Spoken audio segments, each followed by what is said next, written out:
Covering the majority of northern Africa, including Morocco, the Sahara is the world's most famous desert. But how much do you really know about this iconic landscape? Here are 10 lies about the Sahara Desert that you might not have heard before. Number 1. Sahara is a small desert. No, it's wrong. The Sahara Desert is the world's largest hot desert and the third largest desert behind Antarctica and the Arctic. Located in North Africa, it covers large sections of the continent, covering 9,200,000 square kilometers, which is comparable to the area of China or the US. If you're joining us on our Sahara Desert trek or just want to find out some interesting facts about the Sahara, then keep reading to fuel your wanderlust. The Sahara Desert has a variety of land features, but it is most famous for the sand dune fields that are often depicted in movies. The dunes can reach almost 600 feet, 183 meters, high, and they cover about 25% of the entire desert, according to the Encyclopedia Britannica. Other topographical features include mountains, plateaus, sand and gravel covered plains, salt flats, basins and depressions. Emikusi, an extinct volcano in Chad, is the highest point in the Sahara, reaching 11,204 feet, 3,415 meters, above sea level, and the Qadara Depression in northwestern Egypt is the Sahara's deepest point, at 436 feet, 133 meters, below sea level. Number 2. No plants and animals in Sahara Desert. It's a big lie. Despite the harsh, arid conditions of the Sahara, many plant and animal species call the region home. Approximately 500 plant species, 70 mammalian species, 90 avian species, 100 reptilian species and numerous species of spiders, scorpions and other small arthropods live in the Sahara, according to the World Wildlife Fund. Number 3. People not living in Sahara Desert. No, but people love to live in Sahara. Most of the people living in the Sahara today do not live in cities. Instead, they are nomads who move from region to region throughout the desert. Because of this, there are many different nationalities and languages in the region, but Arabic is most widely spoken. For those who do live in cities or villages on fertile oases, crops and the mining of minerals like iron ore, in Algeria and Mauritania, and copper, in Mauritania, are important industries that have allowed population centers to grow. The population of the Sahara is just 2 million. People who live in the Sahara are predominantly nomads, who move from place to place depending on the seasons, whilst others live in permanent communities near water sources. Number 4. No mineral resources in Sahara Desert. It is very sad to know that the people think there is no mineral resources in Sahara Desert.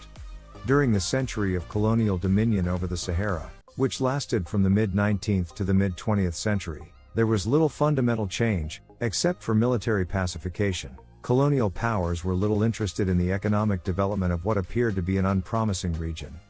After World War II, however, the discovery of oil, in particular, attracted international interest and investment. Within a few years, major discoveries had been made, particularly in mineral resources. Morocco is the world's largest exporter of phosphate. Phosphate is used in cleaning product, batteries and fertilizers. There are also major iron ore deposits in Algeria. Uranium is widely found in Sahara and has been particularly important in Niger. An enormous wealth of natural resources is hidden beneath the Sahara Desert. Principal among these riches are huge amounts of oil and natural gas, particularly in territory belonging to Algeria and Libya. Algeria and Mauritania have large reserves of iron ore, and large quantities of phosphates are in Morocco. Number 5. Sahara Desert has nothing to trade. They brought in mainly luxury goods such as textiles, silks, beads, ceramics, ornamental weapons, and utensils. These were traded for gold, ivory, woods such as ebony, and agricultural products such as cola nuts, a stimulant as they contain caffeine. They also brought their religion, Islam, which spread along the trade routes. Saharan trade routes played an important part in the economies of ancient Africa. Goods such as copper, salt and gold were transported using camel caravans, which in their heyday consisted of thousands of camels. There's even a record that mentions caravans of 12,000 camels traveling between Egypt and Sudan. Number 6. Sahara is not hot as people think.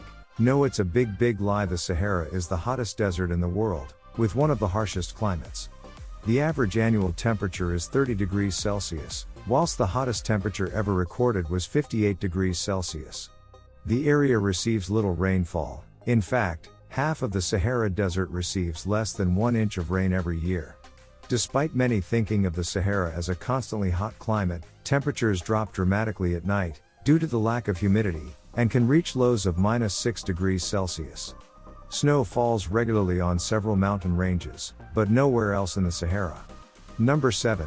Sahara Desert is just sand to visit. Mostly people think Sahara Desert is just sand and there is nothing to explore other thing, but they might not know there is more things which make your trip more memorable. Similar to camel tours and walking tours, you can also do a desert safari. These desert safari drivers, a 4x4 Jeep or other SUVs, are experienced and you'll have one thrilling experience of a lifetime. It's a must try. Number 8. Sahara Desert not producing solar energy. The Sahara provides ideal conditions for generating solar energy. Cloudless skies and 12 hours of sunshine every day supports the generation of electric through solar panels. According to Forbes, we could power the entire world by harnessing solar energy from 1% of the Sahara. Morocco is currently building one of the world's biggest solar power plants in a project largely funded by the European Union. The huge 160 megawatt first phase of the Noor plant near the town of Ouarzazate contrasts with efforts by some other nations focused on tiny rooftop solar panels to bring power to remote rural homes. At Noor, curved mirrors totaling 1.5 million square meters, 16 million square feet, the size of about 200 football pitches, capture the sun's energy in the Sahara. Number 9. No water in Sahara Desert. Here is water in the Sahara Desert, for those who know how to find it. But the odds of someone who has never been there before stumbling across a well are very, very low. The Sahara has 2 rivers, the Nile and the Niger, and 1 lake with potable water, Lake Chad. The Nubian Sandstone Aquifer System, located at the east end of the Sahara, is the world's largest known fossil water aquifer system. It mostly supplies water in the Kufra Oasis. Anywhere else, you'll need to look for vegetation, which is always a sign of water. Dig a hole a few feet deep near the plants, and wait for it to seep water. While you're waiting, dig a few more holes. Number 10. No farming in Sahara Desert. Commercial farming is limited to areas where there is enough irrigation water. This is water that is moved from one place to another. It can be done by building irrigation channels for water to travel along or by extracting water from under the ground, from large reservoirs of water called aquifers. They were discovered during exploration for oil and gas. The Aswan Dam provides Egyptians with a year-round water supply through extensive irrigation. Well, that's it for this video. I hope you enjoyed watching. If you did, let me know in the comments below and don't forget to leave a like, subscribe, and as always, thanks for watching.